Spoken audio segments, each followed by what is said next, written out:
अस्सलाम वालेकुम viewers, welcome to my YouTube channel lawful world. हम जो टॉपिक पढ़ रहे हैं that's writs in Indian constitution.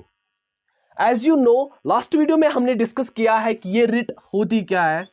उसमें हमने ये भी डिस्कस किया है difference between writ power of supreme court and high court, और जो 5 टाइप्स ऑफ रिट्स है, हैबस कॉर्पस, मैंडेमस, सर्शियरी, प्रोहिबिशन, को वारंटो। उसमें हमने रिट ऑफ हैबस कॉर्पस भी हमने उसमें डिस्कस किया है। तो आज हम इस वीडियो में हम रिट ऑफ मैंडेमस से स्टार्ट करेंगे। रिट ऑफ मैंडेमस, इसका जो मीनिंग है दैट मीन्स वी कमांड। ठीक, इस रिट को इश्यू करता है सुप्रीम कोर्ट या high court towards the lower courts और tribunals to perform their public duty. अगर कोई पब्लिक ऑफिशियल है, कोई लोअर कोर्ट है, कोई गवर्नमेंट कॉर्पोरेशन है या कोई स्टेशनरी बॉडी है, अगर अपनी ड्यूटी परफॉर्म नहीं करती है तो सुप्रीम कोर्ट या हाई कोर्ट के पास यह पावर है कि वो रिट ऑफ मैंडेमस को इश्यू करके इनको इनकी ऑफिशियल ड्यूटी परफॉर्म करने के लिए कह सकते हैं। एक केस को समझते हैं, Gujarat state financial corporation versus lotus hotel. इस केस में फाइनेंशियल कॉर्पोरेशन ने लोटस होटल के साथ एक एग्रीमेंट किया था और यह कहा था कि हम आपको फंड्स रिलीज करेंगे ताकि आप अपने कंस्ट्रक्शन का काम कर सके। बाद में फंड्स रिलीज नहीं करते हैं। उसके बाद लोटस होटल अप्रोच करते हैं गुजरात हाई कोर्ट के पास। फिर Gujarat high court writ of mandamus को इश्यू करता है और यह कहता है कि इस अथॉरिटी को जो पब्लिक ड्यूटी इसने प्रॉमिस किया था वो इसको करना पड़ेगा। ये जो रिट है, रिट ऑफ मैंडेमस, ये किस पे एप्लीकेबल नहीं है? President of India, governor, private organisation, individual, इन पे आप रिट ऑफ मैंडेमस को इश्यू नहीं कर सकते हैं। रिट ऑफ मैंडेमस को इश्यू करने के लिए एक कंडीशन है, that there should be a public duty. अब है रिट ऑफ सर्शियरी। इसका जो मीनिंग है that is to be certified और टू बी इन्फॉर्म्ड। इस रिट को इश्यू करता है सुप्रीम कोर्ट या high court for to call the record of an inferior court. मतलब सुप्रीम कोर्ट या हाई कोर्ट के पास ये जुरिडिक्शन है कि वो लोअर कोर्ट के कोई भी रिकॉर्ड मंगवा कर देख सकते हैं और ये देखा जाएगा कहीं लोअर कोर्ट का जजमेंट तो इलीगल नहीं है। अब लोअर कोर्ट के जजमेंट्स इलीगल कब होंगे? लोअर कोर्ट के जजमेंट्स इलीगल तब होंगे अगर एक्सेस ऑफ जुरिडिक्शन हो, लैक ऑफ जुरिडिक्शन हो, या जहां पे जुरिडिक्शन अनकॉन्स्टिट्यूशनल हो, या जो नेचुरल जस्टिस के जो प्रिंसिपल्स है उनका वायलेशन हो। उस टाइम लोअर कोर्ट के जजमेंट को इलीगल माना जाएगा। अब अगर लोअर कोर्ट के जजमेंट्स को इलीगल पाया गया तो इनको क्रैश कर दिया जाता है।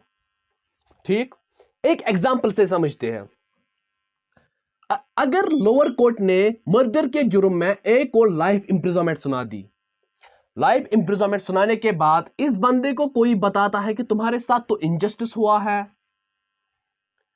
क्योंकि ये जो कोर्ट है तुम्हें सजा सुना ही नहीं सकता था, तुम तो अभी जुवेनाइल हो, तुम्हारा तो फंडामेंटल राइट आर्टिकल 14 का वायलेशन हो गया, बट कोर्ट का डिसीजन तो आ गया। अब अगर सुप्रीम कोर्ट में रिट पिटीशन डाली जाए सर्शियरी की, तो सुप्रीम कोर्ट इसकी रिट पिटीशन को एग्जामाइन करके लोअर कोर्ट के जजमेंट को स्क्वैश कर सकता है रिट ऑफ सर्शियरी इश्यू करके। तो ये था all about writ of certiorari. अब जो नेक्स्ट रिट है that is writ of prohibition, means to prohibit और टू स्टॉप। पहले ही समझ जाता है, टू प्रोहिबिट, टू स्टॉप, किसी चीज को रोकना, ठीक है, प्रोहिबिट करना। ये रिट सुप्रीम कोर्ट या हाई कोर्ट इश्यू करते हैं to prohibit the lower court from continuing proceeding in a particular case where it has no jurisdiction. अगर सुप्रीम कोर्ट या हाई कोर्ट को यह लगता है कि जो लोअर कोर्ट्स है वो अपने जुरिसडिक्शन से हटकर कोई फैसला कर रही है और उसने अपने जुरिसडिक्शन से हटकर अपने पावर्स को यूज किया है, तो सुप्रीम कोर्ट या हाई कोर्ट उन लोअर कोर्ट्स को रिट ऑफ प्रोहिबिशन इश्यू करेगी। ठीक, अब हम डिफरेंस देखते हैं writ of prohibition and writ of सर्शियरी में। जब आपकी प्रोसीडिंग्स चल रही है, जजमेंट अभी तक नहीं हुआ है, तो उस टाइम हायर कोर्ट में प्रोहिबिशन के लिए रिट पिटीशन डाल सकते हैं लोअर कोर्ट के प्रोसीडिंग्स को रुकवाने के लिए। बट अब अगर फैसला हो चुका है, ठीक, अब अगर डिसीजन आ गया, अब अगर फैसला हो चुका है, तो आप उस फैसले को स्क्वैश करना चाहता है, खत्म करना चाहता है, तो उस टाइम आपको पिटीशन डालनी होगी रिट ऑफ सर्शियरी की। It's all about writ of prohibition and writ of सर्शियरी की। अब लास्ट जो रिट है दैट इज को warranto means by what authority.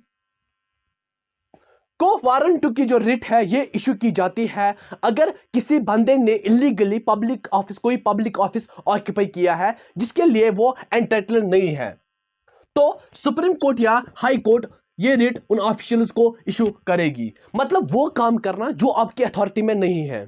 तो ये जो रिट है, रिट ऑफ को वारंटो, ये उन बंदों को लिए है जो अपने अथॉरिटी से हटकर कोई काम करते हैं। तो it is all about writs in Indian constitution. Thank you.